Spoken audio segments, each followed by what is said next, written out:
আসসালামু আলাইকুম। আমার হাতে এখন যে ফোনটি আপনারা দেখতে পারতেছেন, এটি হচ্ছে পোকো ব্র্যান্ডের ফোন। তো এটি হচ্ছে পোকো X3 Pro। এই ফোনটিতে বিভিন্ন ধরনের ওয়্যার আমরা এখানে দেখতে পারতেছি। এই যে দেখেন, এখানে ওয়্যার আছে। তারপরে হচ্ছে এখানে আমরা নেটওয়ার্কের এখানে ওয়্যারগুলো দেখতে পারতেছি।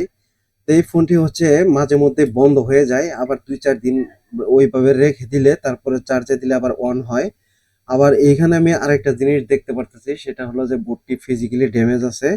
তো বোর্ডটি যদিও চালু হয় প্রচুর ল্যাগ করে। তো এই বোর্ডটির দেখেন কি একটি কন্ডিশন, আমি সেটা হচ্ছে আপনাদেরকে দেখাই।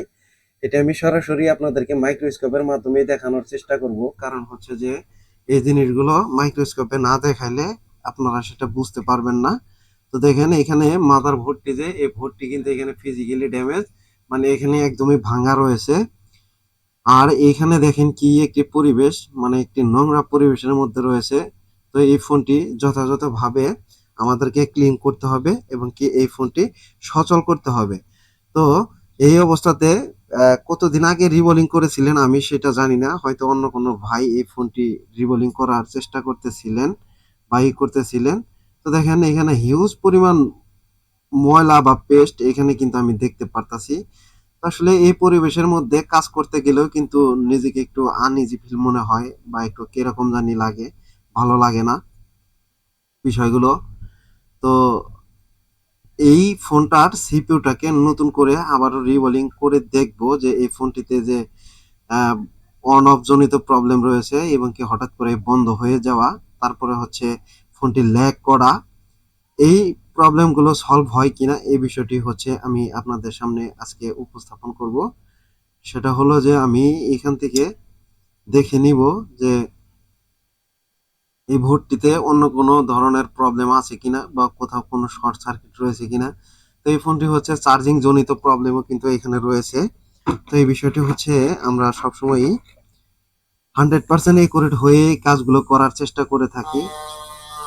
কারণ হচ্ছে এইখানে যদি কোনো ধরনের ময়লা বা ডাস্ট বা কোনো কিছু থাকে, সেই ক্ষেত্রে এই ফোনগুলো কিন্তু শর্ট সার্কিট হয়ে যেতে পারে বা লিকেজ কোনো শর্ট হইতে পারে। এই বিষয়টি কিন্তু আমাদের অবগত থাকতে হবে। তা না হলে এই কাজগুলো আমরা যতই করি এগুলোর কিন্তু কোনো সমাধান আমরা পাবো না। তো এখন হচ্ছে, যদিও এই ফোনটি 16-17 পর্যন্ত রিডিং রয়েছে, আমি আশা করি যে এই ফোনটি যদি নিখুঁতভাবে রিবোলিং করা যায় তাহলে এই ফোনটি সলভ হয়ে যাবে এবং কি ফোনটি যে ডেড মোডে আছে, এটি ডেড মোডে থেকে হচ্ছে এই ফোনটি সচল হয়ে যাবে। তো এখন আমি এই আইসি গুলোকে উঠিয়ে ফেলবো, কারণ এগুলো কিন্তু হচ্ছে ডবল লেয়ারের র্যাম এবং কি সিপিইউ, দুইটা আইসি একসঙ্গে হচ্ছে ফিক্স করা থাকে, বসানো থাকে। এখন এখানে আমি এই আইসিটাকে উঠিয়ে ফেলবো। উঠানোর জন্য এখানে আমি হিট অ্যাপ্লাই করব, যাতে করে এর আগে রিবোলিং করা হয়েছিল এখানে হচ্ছে কম তাপমাত্রা দিতে হবে। তা না হলে কিন্তু এর র্যাম গুলো ড্যামেজ হয়ে যেতে পারে। যখন ড্যামেজ হবে তখন কিন্তু এগুলো বিশাল একটা প্যারাদায়ক হয়ে যায় বিষয়গুলো। তো এখান থেকে হচ্ছে আমি র্যামটাকে এখন রিমুভ করে নিচ্ছি। প্রথমবার এই আইসি গুলা যখন রিমুভ করার সময় যে রিস্কটা থাকে, দ্বিতীয়বার রিবোলিং করার সময় কিন্তু সেই ঝুঁকিটা আর থাকে না। যেহেতু এখানে যে ব্ল্যাক পেস্ট থাকে, এই পেস্ট গুলো কিন্তু দ্বিতীয়বার থাকে না, এটা প্রথমবারে ক্লিন করে দেওয়া হয়। তো সেই কারণে হচ্ছে এই আইসি গুলো উঠানোর সময় আমরা কম হিট দিয়ে উঠাবো, যাতে করে হচ্ছে কোনো ধরনের ঝুঁকি না হয় এবং কি আইসি গুলো ড্যামেজ না হয়। তো এখানে হচ্ছে র্যামের উপরের অংশটা আমি প্রথমে ক্লিন করে নিচ্ছি। এখানে ক্লিন করে নিলে তারপরে হচ্ছে বিষয়টা একটু সহজ হয়ে যাবে। তা না হলে একটু প্রবলেম হবে। সেটা হলো যে এখানে যখন আমরা একটি ইয়ের মধ্যে বসিয়ে আইসিটাকে বলগুলো ক্লিন করতে যাব, তখন এখানে কিন্তু বিভিন্ন ধরনের প্রবলেম হতে পারে। তো যে কারণে এটাকে হচ্ছে আমি আগে থেকেই ক্লিন করে নিলাম। এখন হচ্ছে সিপিইউটা আমি এখান থেকে উঠিয়ে ফেলবো। উঠিয়ে ফেলার পরেও এখানে হচ্ছে আমি বেশ কিছু লাইন আমি দেখতে পারতেছি যে মনে হচ্ছিল যে ডিসকানেক্ট, তবে হচ্ছে একটু ক্লিয়ার কমের কারণে আপনারা স্পষ্ট ভাবে দেখতে পারেননি। তো মাইক্রোস্কোপের মাধ্যমে আমি দেখে নিয়েছি, মনে হচ্ছিল যে কিছু কিছু বল ডিসকানেক্টেড হয়ে গেছে।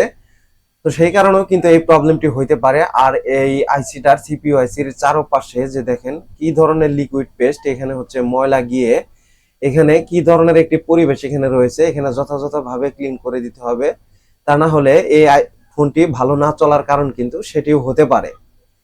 তো আসলে একটি ফোন আমরা যখন কাজ করব অবশ্যই এখানে চারপাশটা খুব সুন্দর করে ক্লিন করে দিব। ক্লিন না করে দিলে এখানে বিভিন্ন ধরনের প্রবলেম কিন্তু হতে পারে। তো এখানে বেশ কিছু বল আমি এখানে দেখতে পারতেছি যে অ্যাডজাস্ট হয়ে গেছে। তো ওই অবস্থাতে আইসিটা এখানে ইনস্টল করে দিয়েছে। তো এই অবস্থাতে আইসিটা ইনস্টল করে দিলে এখানে কিন্তু আইসি গুলো একটু অতিরিক্ত হিট হইতে পারে। তো এই বিষয়গুলো কিন্তু আমরা অনেকেই অবগত আছি, আবার অনেকে হচ্ছে অবগত নাই। তো এই বিষয়গুলো হচ্ছে যে আমি প্রত্যেকটা ভিডিওতেই আপনাদেরকে বলে দেওয়ার চেষ্টা করি। আর এইখানে আমি এখন হচ্ছে কিছু কিছু ব্ল্যাক পেস্ট আমি দেখতে পারতাছি। তো এই ব্ল্যাক পেস্ট গুলো এখানে থাকার কারণে এখানে কিন্তু আইসি গুলো লাস্টিং কম করতে পারে, এই বিষয়টাও কিন্তু আমাদের জানা থাকতে হবে। তো এখানে দুইটা বল আমি এখানে অ্যাডজাস্ট হওয়া দেখতে পারতাছি। এখানে আমি হচ্ছে ইউবি গ্লু দিয়ে সেপারেট করে দিব। ওই ভাইটি কিন্তু এই অবস্থাতে আইসিটি এখানে বসিয়ে দিয়েছিলেন। তো এইভাবে করে কিন্তু এখান থেকে বিভিন্ন ধরনের প্রবলেম হইতে পারে, সংগঠিত হইতে পারে। তারপর অনেক ভাইরাই বলবেন যে এগুলো তো একই লাইন, এখানে অ্যাডজাস্ট হয়ে গেলেও কোনো ধরনের কোনো প্রবলেম হয় না, আমি বিগত দিনে কাজ করছি। কিন্তু এই ফোনগুলো যখনই একটি লাইন আরেকটি লাইনের সাথে জুড়ে যায় তখন কিন্তু বিভিন্ন ধরনের প্রবলেম হয়।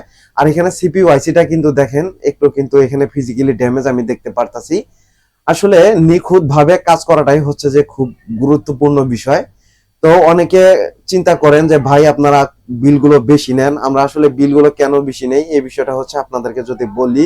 এই যে দেখেন আমি আপনাদের এখানে আপনাদেরকে দেখাইলাম যে সিপিইউ আইসিটা এখানে ফিজিক্যালি ড্যামেজ। তো এই আইসিটা রিমুভ করার সময় তখনও কিন্তু এটি ফুললি ড্যামেজ হয়ে গেলেও কিন্তু যাইতে পারতো।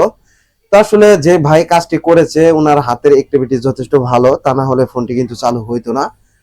তো এই বিষয়টাতে আমি বলবো যে আসলে 100% একুরেট ভাবে কাজ করতে গেলে আপনাদের খরচটা একটু বেশি যাবে। তো এখানে আইসিটা আমি রিবোলিং করে নিয়েছি যাতে করে হচ্ছে ভিডিওটি অনেকটা বেশি লম্বা হয়ে না যায়, যার কারণে আমি অল্প সময়ের মধ্যে এই কাজটি শেষ করে দিতে হবে। যার কারণে আমি আপনাদেরকে যতটুকু দেখানো সম্ভব হলো ততটুকু আমি দেখালাম। কারণ হচ্ছে উপরে যে পপ আপ র্যামটা থাকে এই র্যামটা আমি বসিয়ে দিলাম। এইগুলার হচ্ছে র্যাম এবং কি সিপিইউ আইসি খুবই কিন্তু পাতলা হয়ে থাকে এবং কি ন্যানোমিটারের হয়ে থাকে। এই আইসি গুলো ওঠানোর সময় 100% সতর্ক হয়েই আমাদেরকে এই কাজগুলো করতে হয়। অন্যমনস্কৃত ভাবে গেলে তখন আমাদের এই কাজগুলোতে কিন্তু বিভ্রান্তি ঘটতে পারে।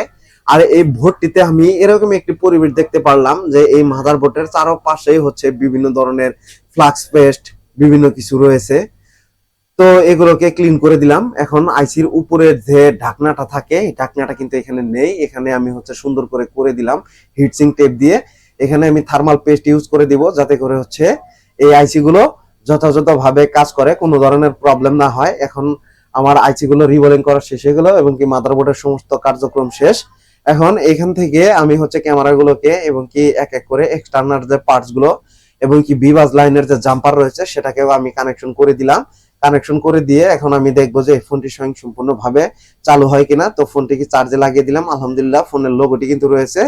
তো এখান থেকে হচ্ছে আমি এই ফোনটিকে এখন স্বয়ংসম্পূর্ণভাবে পাওয়ার দিয়ে দিব, দেখবো যে ফুললি চালু হয় কিনা। আর এই ফোনটি বিগত দিনে যখন প্রবলেম হয়েছিল একবার বন্ধ হলে 3-4 ঘন্টার মতো সময় লাগতো এই ফোনগুলো রান করতে। এখন কত সময় লাগে রান হইতে এই ফোনটি সেই বিষয়টা হচ্ছে আমরা দেখব। এটি আমার মনে হয় যে 1 নিমিষে এই ফোনটি চালু হয়ে যাবে। তো দেখেন টাচটিও সুন্দরভাবে কাজ করতেছে। আসসালামু আলাইকুম, সবাই ভালো থাকবেন।